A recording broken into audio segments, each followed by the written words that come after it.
गरीब भाई की अमीर बहन। किशोर और पिद्दी दो भाई बहन थे। पिद्दी बहुत खर्चीले स्वभाव की थी। वो जितना कमाती अपने ऐशो आराम में पैसे उड़ा दिया करती। लेकिन किशोर समझदार था, घर को साथ लेकर चलना जानता था।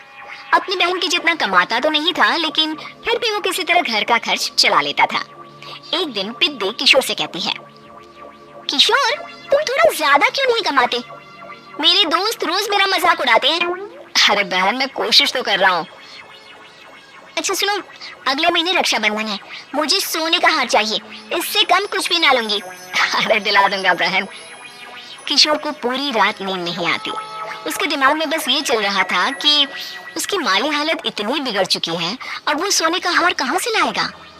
अगले दिन किशोर सुबह सुबह घर से ये बोलकर निकल गया कि पिद्दी, मैं गांव से बाहर जा रहा हूँ, कुछ दिन घर नहीं आऊंगा। किशोर ने अपने काम के साथ साथ फेरी में कपड़े बेचने भी शुरू कर दिए, जिससे वो ज्यादा से ज्यादा पैसे कमा सके। रात में वो एक बिल्डिंग की चौकीदारी भी करने लगा। अपने काम से थोड़ा बहुत समय निकालकर बस कुछ घंटे की नींद ले पाता था। और कब वो कुछ दिन एक महीने में बदल गए और रक्षाबंधन भी आ गया, पता ही नहीं चला। लेकिन किशोर अभी तक घर वापस नहीं लौटा। जहाँ वो काम करता था, पिद्दी के नाम का गुल्लक रखा हुआ था।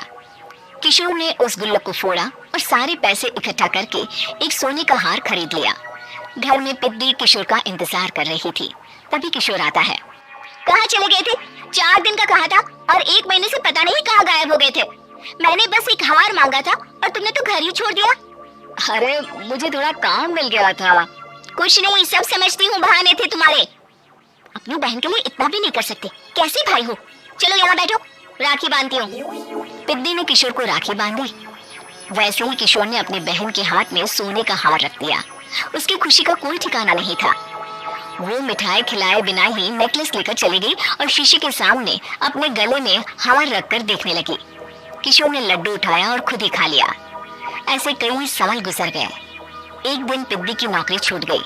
अब वो पूरी तरह किशोर पर डिपेंड हो गई थी।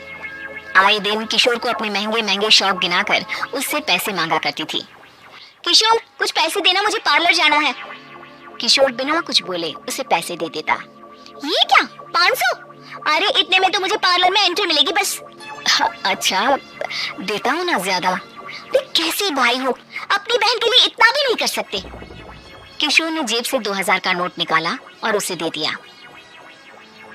किशोर गरीबी में रह लेता था, लेकिन अपनी बहन को कभी कोई कमी नहीं होने देता था।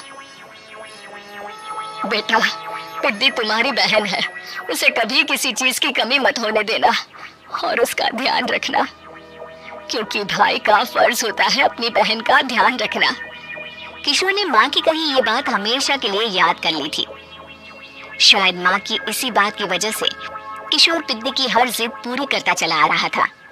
किशोर, आज मैं अपने दोस्तों के साथ पार्टी करने जा रही हूँ, मुझे कुछ पैसे दो ना। किशोर पिद्दी को समझाता है, लेकिन पिद्दी नाराज होकर चली गई और अपने कमरे में सुबक सुबक कर रोने लगी। किशोर अपनी जेब से कुछ पैसे निकालता है और पिद्दी को दे देता है। किशोर खुद कभी अच्छे कपड़े नहीं पहनता, लेकिन पिद्दी को राजकुमारी की तरह रखता। पिद्दी के जाने के बाद किशोर अपने काम पर निकल गया। एक तरफ पिद्दी अपने दोस्तों के साथ मस्ती कर रही थी, तो वहीं दूसरी तरफ किशोर पैसे कमाने के लिए कड़ी मेहनत कर रहा था। कुछ और दिन ऐसे ही बीत गए।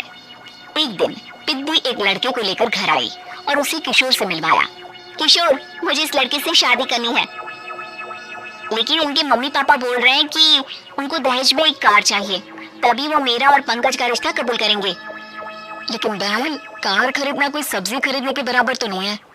अरे कैसे भाई हो तुम, अपनी बहन के लिए इतना नहीं कर सकते?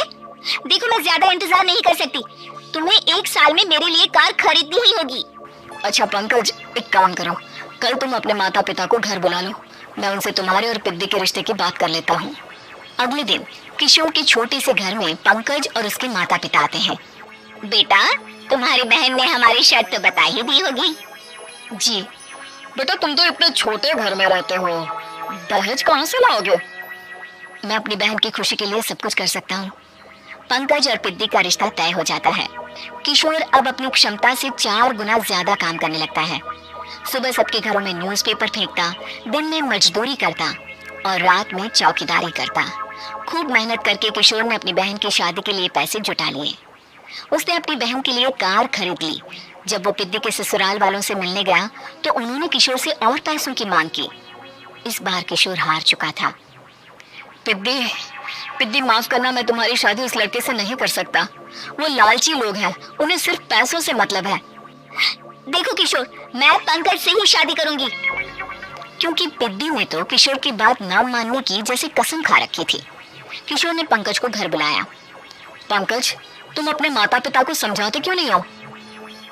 भैया, वो हमारी शादी के लिए मान गए, मेरे लिए तो यही बहुत बड़ी बात है।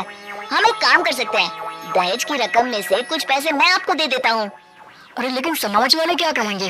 अरे जब दुनिया को पता चलेगा तब ना। अच्छा, कुछ पैसे मैं अपने मालिक से कर्ज में ले लेता हूँ। कुछ पैसे पंकज देता है, कुछ वो कर्जा लेता है और अपनी उम्र भर की कमाई वो अपनी बहन की शादी में लगा देता है।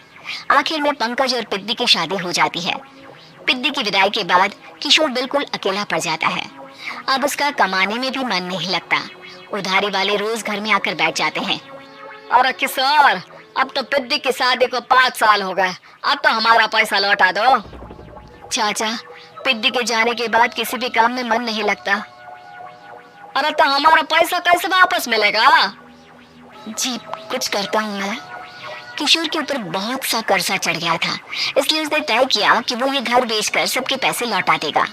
अगली सुबह शहर के किसी साहूकार को उसने अपना घर बेच दिया और सबके पैसे लौटा के वो गांव छोड़कर चला गया। पिद्दी ने शादी के बाद कभी अपने भाई का हाल तक नहीं पूछा।